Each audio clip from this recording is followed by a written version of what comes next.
Good evening, guys, and welcome for another episode. Hello, Roland. How are you? Hello, Steve. I'm good, thank you. It's nice to be back. Thank you for inviting me. Thank you. Brilliant. We left off. Firstly, tell everybody about yourself. So, I am now a 62-year-old gay man who was diagnosed with HIV and AIDS back in 2006. At the time of my diagnosis, I was told that I had 2 weeks to live. My AIDS-defining illness was a brain disease which paralyzed me. I lost the use of my arms, my legs, the ability to speak, lost a whole load of memory, and lost a lot of ability to think rationally. Was very confused. I survived, clearly. I'm still here. I can walk and I can talk at the same time as long as the sun is shining. But it has not been an easy journey. I was employed at the time that I was diagnosed as a civil servant in Westminster, working for the Foreign and Commonwealth Office. I was off work for 5 months, learning how to walk and talk again. And in the UK, sexual health records are kept separate and confidential to all other records. So my employers, the Foreign Office, were only told that I had the brain disease and not the HIV and AIDS. On my first day back at work, I shared the full diagnosis with my immediate line manager, not for pity or for sympathy, but for support. My whole world had changed. My horizons were no longer the same. I was wandering lost in a wilderness. And she provided me with that support, but she said that she felt that she needed to inform HR. So, with my agreement, off she went. And very shortly afterwards, I received a little email back from HR, just 2 lines, saying, "We forbid you to share that information with anybody else because we, your employers, cannot be held responsible for how people may react or respond to that information." So that small window of support, that Yeah, opportunity to normalize my life was shut down. I felt isolated, lonely, not knowing where to go, not knowing what to do, not knowing who to turn to. And it sent me on a spiral of mental health decline to the point where some few months later, I found myself sitting on the edge of the river, on the riverbank with my feet in the water very early one Saturday morning. My partner found me and persuaded me to go home with him. But when I went into work on the following Monday morning, as people gather around the coffee point to share what they've been up to over the weekend, Mary had taken the kids to Alton Towers. Mike had gone on a pub crawl, and all I wanted to do was to say, I tried to kill myself, but I didn't. I didn't because I was scared. I was afraid of how people may react or respond, how they may perceive me differently, how they would treat me differently. But I realized that life is not worth living if you are constantly having to live in a shadow. I had lived enough years as a gay man not being open about my sexuality. I was not prepared to live the rest of my life being thrust back into a shadow, hiding my true self. So I trained as an expert patient. I sought out counseling and coaching. I found a voice, and eventually, back in the Foreign Office, I stood up and said, "This is who I am. I am happy to educate, I am happy to inform, but I am not going to change who I am because of you." And because of that, I was elected chair of the Disabled Staff Network. The Foreign Office appointed me as their Diversity and Equality Officer. And I used my voice. I use my voice to empower other people to use their voices, to enable people to find a voice, for people to listen and hear and understand those voices. And those voices came forward. People who previously hadn't felt sufficiently empowered, sufficiently confident, felt that people wouldn't listen to them. And together we changed the culture of the organization. so that it became a place where people felt more able, more safe, more comfortable to stand up and say, "This is who I am," to be their true, authentic selves. Authenticity is so important. Not having to hide, not having to pretend, not having to think about how people may react or respond. A few years later, I decided to leave the Foreign Office. I took voluntary redundancy and set up my own training and consultancy business.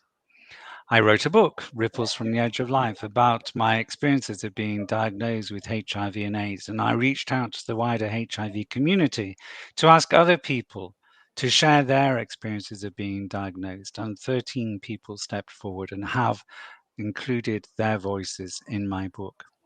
But a number of those people chose to have their story published under a pseudonym. They didn't want to have their real name associated with their story. HIV and AIDS still carries an enormous stigma. Back in the Foreign Office, one World AIDS Day is the 1st of December every year, I decided to organize an event having guest speakers coming in talking about HIV and AIDS as a worldwide pandemic of concern, of interest to the Foreign Office. I announced the event with posters on the walls of the offices saying it was being organized by me, a colleague living with the condition. Posters were defaced, graffitied. Some were slashed with a knife or a penknife. Some were torn off the walls and torn into shreds and then trodden on. And I understand. I understand that stigma is created by fear. It's an instinctive gut reaction. Fear created by a lack of information, a lack of education. But I was organizing this event in order to inform and to educate. But people can be very short sighted. They react on those primal instincts of self preservation, not enabling people to inform and to educate. Having left the Foreign Office, set up my own training company, had my book published, I am very fortunate that in 2019 I was shortlisted as a finalist in the National Diversity Awards as a role model for disability. Very honoured to be in that position. And I had hoped to be able to carry on delivering my message of hope, delivering my message of courage, delivering my message of resilience, delivering my message of authenticity. But earlier this year, in January, I experienced a heart attack. I was taken into hospital, admitted into A&E, spent 4 days being tested, having various things shoved up me to find out what the situation was. My family has an experience, a history of cardiac disease. My father died of a heart attack at the age of 50. My older brother, my only sibling, died 3 years ago of a heart attack at the age of 61. As I was being taken away in the ambulance, bearing in mind this was during lockdown, the wonderful paramedics said my partner couldn't come in the ambulance with me. And that was the most awful experience. Thinking as I was taken away that potentially that may be the last time I ever saw him. That was the lowest of the low. I'm still here. In July of this year, I had a stroke, a minor stroke, but that resulted in 10 days stay in hospital and having to walk for a short period of time with a stick afterwards. Out of my 9 lives, I feel I've probably used up probably a good half dozen. But I've also come to reflect that the more you are aware that you are going to die, the better you learn to live. The more you appreciate the fact that you are alive. Now, every evening as I go to sleep, I reflect on the day and try to remember one good thing that has happened today to make this day memorable because it will never happen again. We don't know how many days we have got left, and trying to make each day memorable, special, unique, to create a memory is so important. Doesn't need to be something big, grandiose, or spectacular. It could be the sight of the rich color of an autumnal leaf. It could be the smile of a stranger in the street. It could be the warmth of a hot drink on a cold afternoon. Those little things that make life special and unique. The strengths and weaknesses of living become even clearer. I am very, very determined that should I ever be in a position where I know that I am about to end my days, and it looks like it's going to be long, drawn out, painful, undignified, I have the resources and the means to make sure that that will not be the case. I have discussed this with my partner. When I go, it will be short and swift and dignified and pain free. That's the way to end it. Yeah, I'm well past my expiry date. I'm dying. But then we all are. From the moment we are born, we are dying. But I still have a life to live. I have come to the resolution that if we wait for things to get easier, simpler, and better, it will never happen. Life will always be complicated. We have to learn to be happy right now. How often do we think, I was happy when that was happening, or I would be happy if this were to happen? How often do we think, do we stop, do we pause and reflect, I am happy right now? This is what happiness feels. If you never do that, you'll run out of time. I no longer have to say, I don't want to be this. I am that. I am fully authentic. I am me. I am able to live my truth unapologetically. I never have to be a performer. What you see is what you get. And yes, I wrote my book. And perhaps one day you too will tell your story about what you overcame, what you went through, and it will then become someone else's survival guide. We learn from each other. We learn from each other's experiences.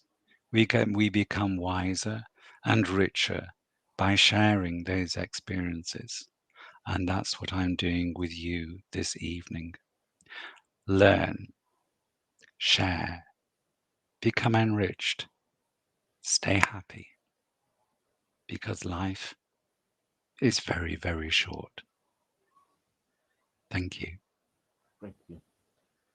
Um, that was very, very touching and uh, very powering, Roland. And thank you for sharing that. That's really, really, really good of you. Um, when you kind of knew that you had HIV, what were your friends' reaction to that when you found out that you got that? My partner and I, were initially very cautious about sharing that diagnosis with anybody else because we were concerned about how people may react or respond. I chose to not share that diagnosis with my immediate family. My partner's family live overseas, so there was no need for them to know. Initially, I chose to share my diagnosis with the closest friend of my partner, because I wanted to make sure that he would have somebody who knew everything should the worst arise for me. He would have somebody there to support him in the full knowledge of what had actually happened. And after I had shared that with that one person, my partner persuaded me to share my diagnosis with my best friend so that I too would have somebody here to support me should anything happen to him. And then it starts to snowball from there.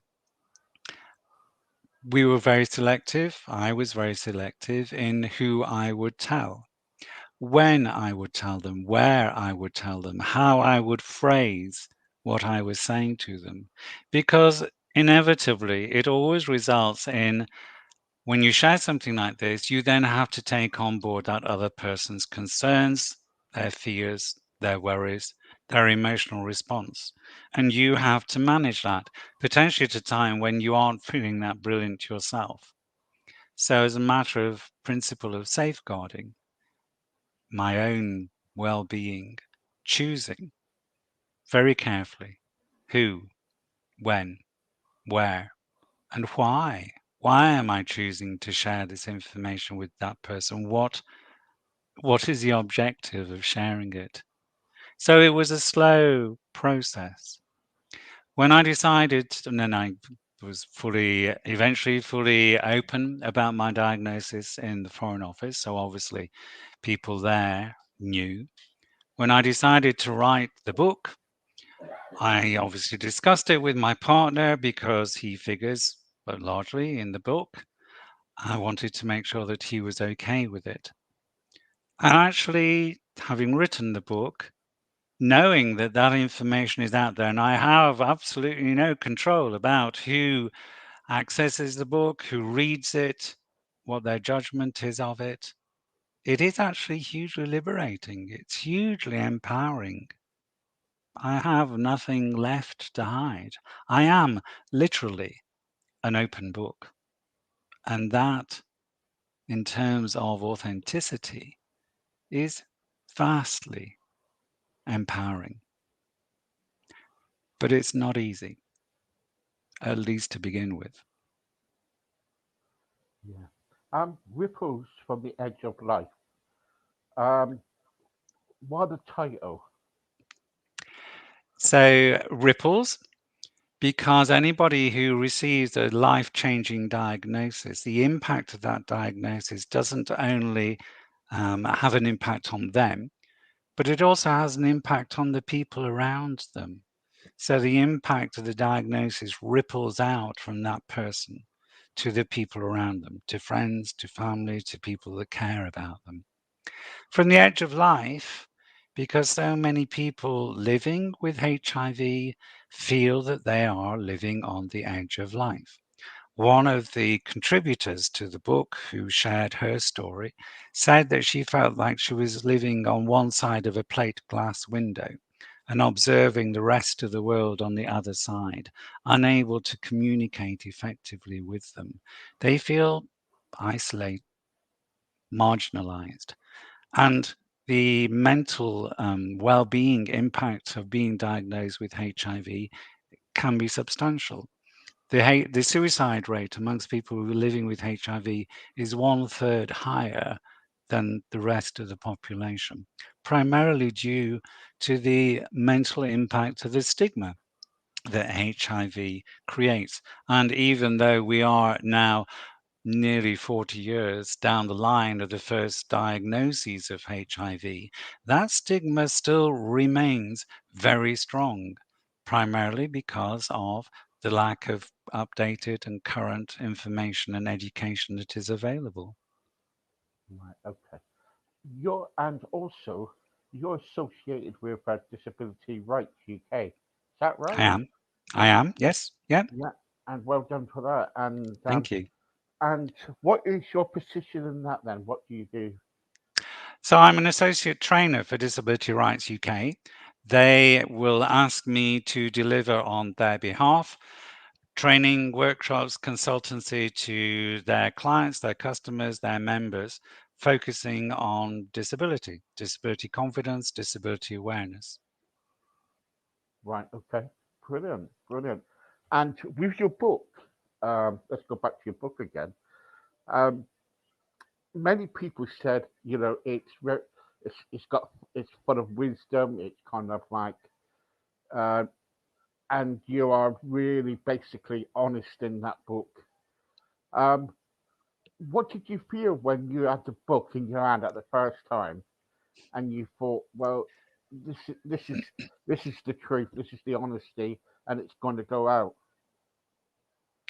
I felt mixed emotions. So I felt nervous and apprehensive, obviously. This, as I said, losing control over who knows this information about me is a big step. Not knowing who is reading the book and reading things, very personal things about me, is a huge step.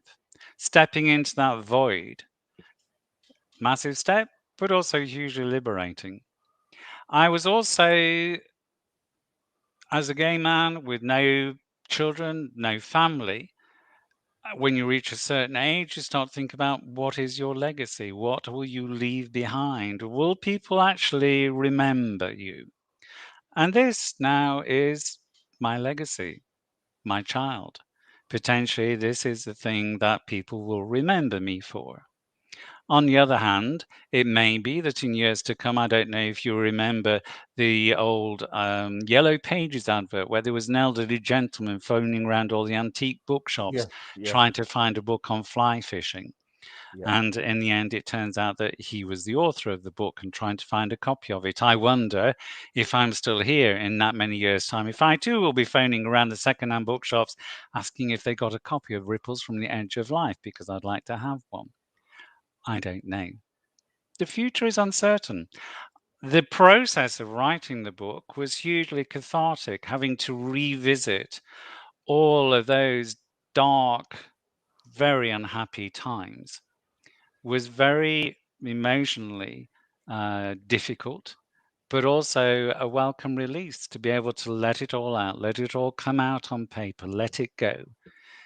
Although it's an important and inherent part of me, it is only a part of me.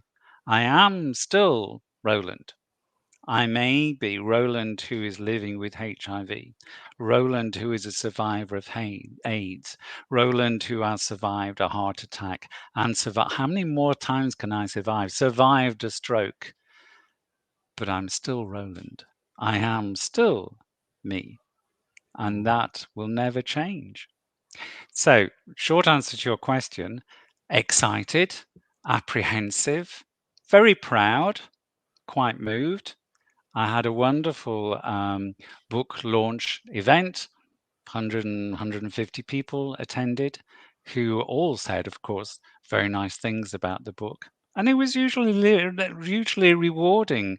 It's quite hard work putting a book together. So it's nice when people say nice things about it.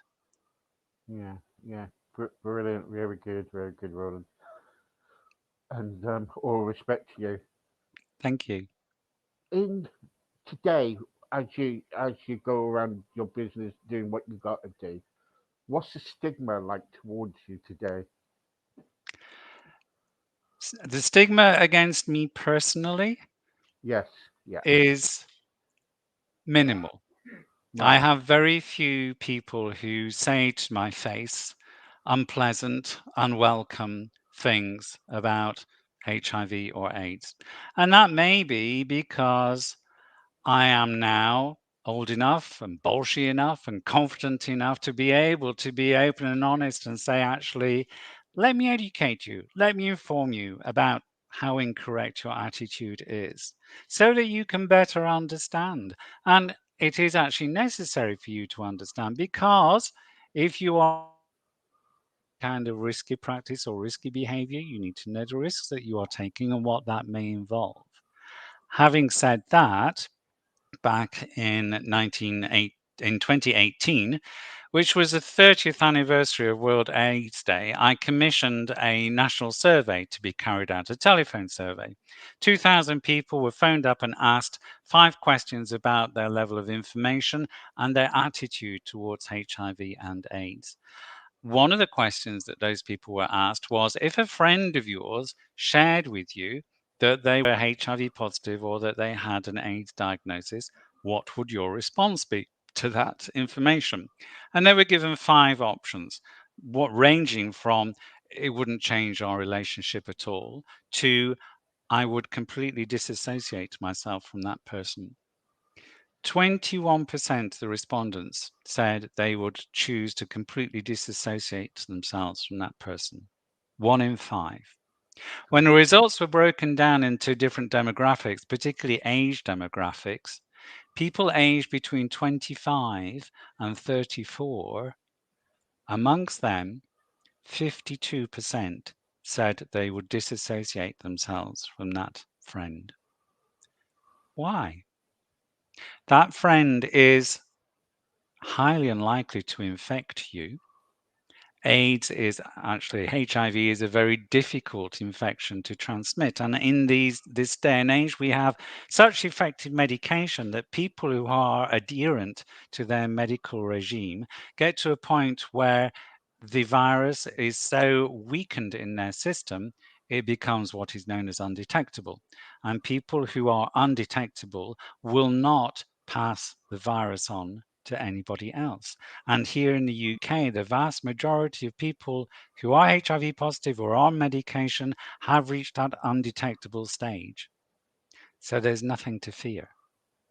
And yet, that high percentage, more than half of that age group, said they would no longer wish to associate with a person who told them that they were HIV positive at a time when that person is perhaps sharing that information with you because they need some kind of support, some kind of comfort, some kind of reassurance that their life will continue, and yet you choose to reject them.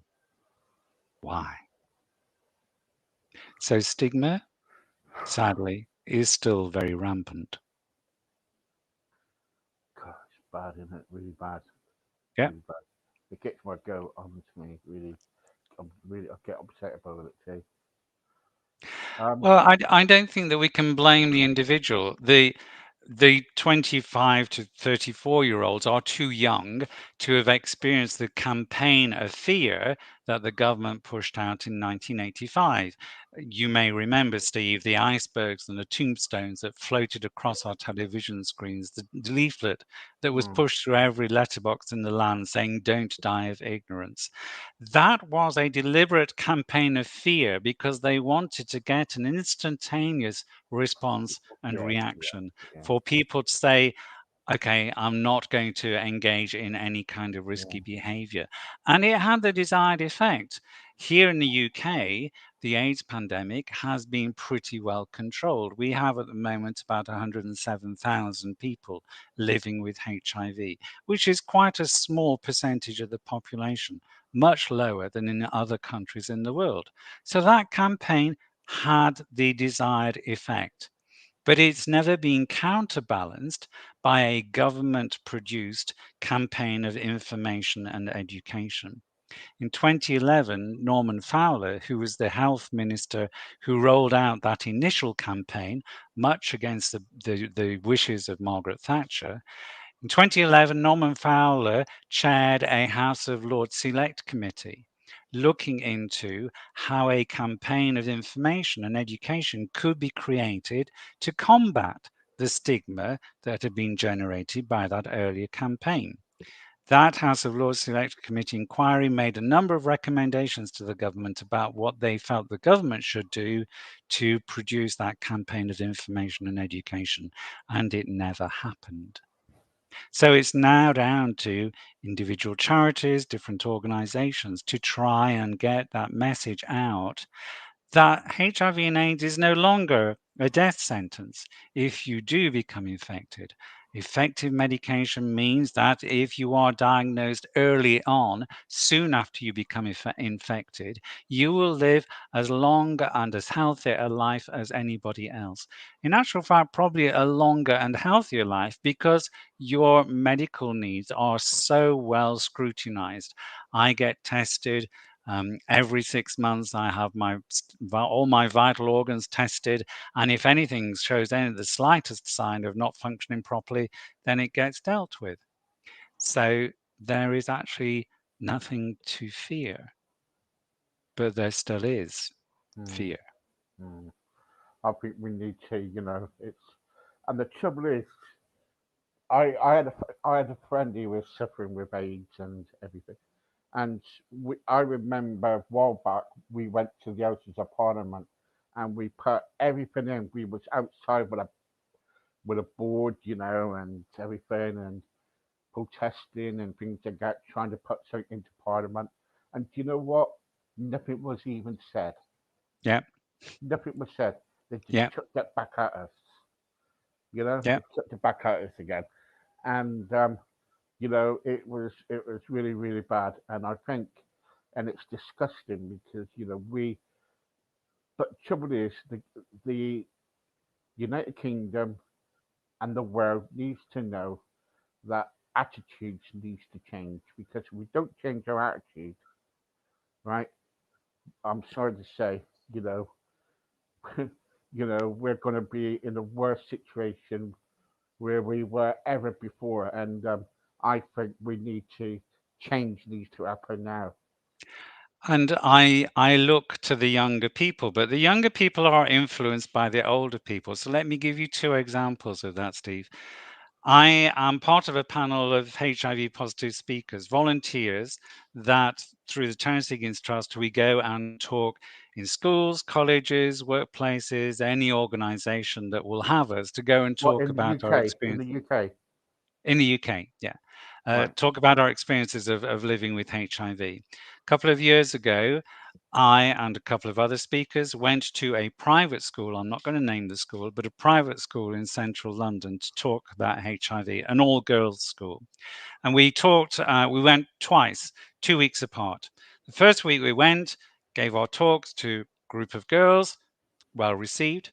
When we went back 2 weeks later, the same teacher was organizing it. And she told us that after that first session, 2 weeks before, the girls had obviously gone back to their homes in the evening and said that they had had some speakers coming in to talk about HIV.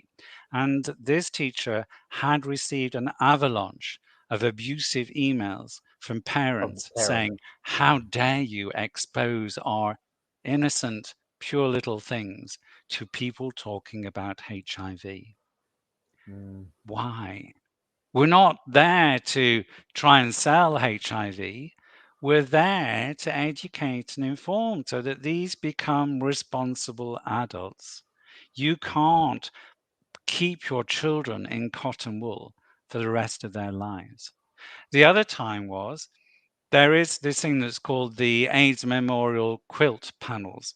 So the UK, like America, has got an AIDS Memorial Quilt.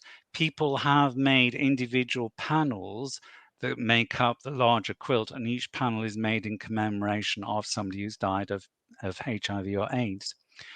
Back in 2018, again, the 30th celebration of World AIDS Day, Westminster Hall, the seat of government, housed an exhibition of a dozen of these panels.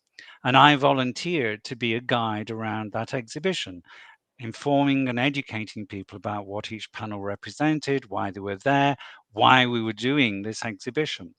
And I was there for a couple of days. Certain people were very interested, will come up and talk.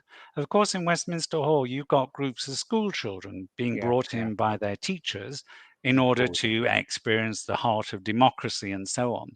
The school children would approach the exhibition and become curious. And time again, the teacher, when they found out what the exhibition was about, would say to the children, come along, children, we don't need to know about that. Let's move along quickly. We've got more important things to discuss, Yeah. not willing to enable those children to become informed and educated. Why? Too difficult? Too hard? Don't want that responsibility? I leave you to make your own decision. Well, I'm going to offer you something now. I run a stroke club in Exmouth in Devon, and I want you to come down and give a talk. I'd be delighted to. Thank you very much. I'm happy to accept that invitation. Thank you so much. We'll make arrangements. I run a stroke club in Devon in Exmouth, and a lovely bunch of people. It's a small group of us, and we've all had strokes in the past and everything. And you can come down and give us a talk, you know, Thank you. and I'd you'd be be more than delighted to welcome. do that. Very You'd be happy more to than do that. Thank you. you'd be more than welcome, and bring all the literature down, and we will kind of like get it sorted out for you. Thank So you. we ain't got no problem. Um, Thank you. I I appreciate that. what I think at this moment in time about anything with HIV or anything else like that, the trouble is it's ignorance, Yeah, and it's ignorance, and are people's attitudes needs to change, and that's why I started doing this, because to give people a voice. All right, that's what I do it. And absolutely. if I see a good thing going, like a good story going, then I will get press involved and whatnot. Because the trouble is, it's really bad these days where people are not being heard. Yeah. And I don't know why, but I was interviewing somebody the other day, and we were talking about cock death. Yeah. Okay, and I said, I tell you what, I'd love to be ambassador for that. You know what I mean? Because it was really good, and so now I'm going to be an ambassador for it. But the trouble Great. is, life is so cruel. People Yeah. are so cruel. I've had it done to me, Yeah. and the trouble is, what we got to say to ourselves is this. And you said earlier nicely. You said we're not going to be here for long, and we need to enjoy it while we're here. Enjoy life. Absolutely. And you are an inspiration to so many. Thank don't you. don't ever give up on what you're doing, because honestly, you're laughing right now, but I'm trying to say to you is this, right? If someone ever comes up to you and says whatever about you, right, just say, but I'm alive, Yeah. I'm enjoying my life, and sod you. You know what I mean? Because Absolutely. they're not worth living, honestly, if they do that. Yeah. All right. I 197% agree with what you're saying, Steve. However, there are, sadly, as you just said yourself, there are far too many people who are not able to say, I am enjoying my life. I am making the most of the days that I have been given. I am able to be confident in who I am because I don't have anything to hide. There are so few people who are able to say that. And people like you and me are the ones who need to reach out to those people, hold their hands, and say it can be done. It Yeah, will be done. You can make your life better. yeah, yeah. I got my book coming out in December, and and in that book, it's got a lot about stigma and about what people go through and all this lot. And I tell you what, you know, we need to definitely change our attitude. And I tell you what also needs to change our attitude is the government. Yeah, The government needs yeah. to change that.